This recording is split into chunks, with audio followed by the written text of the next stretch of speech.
È un onore parlare a un organico del genere.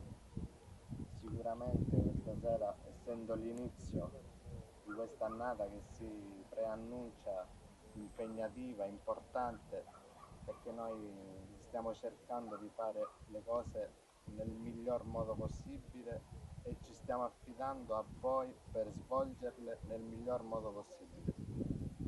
Questa sera, dicevo, non staremo qui a fare grandi proclami, a fare grandi programmi eccetera, perché ci sarà modo durante tutto l'anno, speriamo mai, di avere confronti diretti.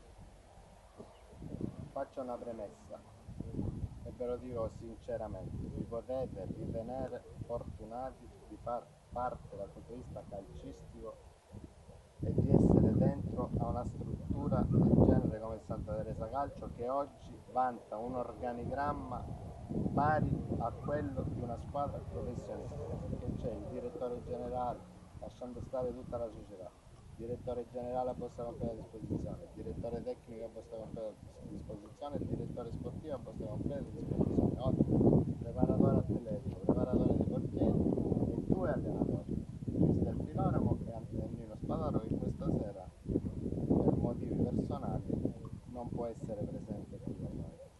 Quindi ragazzi, con questo che cosa voglio dire? Che voi vi dovete ritenere fortunati a fare parte di questo progetto, ma non ci dovete fare pentire di aver scelto voi membri di sposamento di questo progetto. Ecco il nostro direttore generale, arriva con la sua moglie.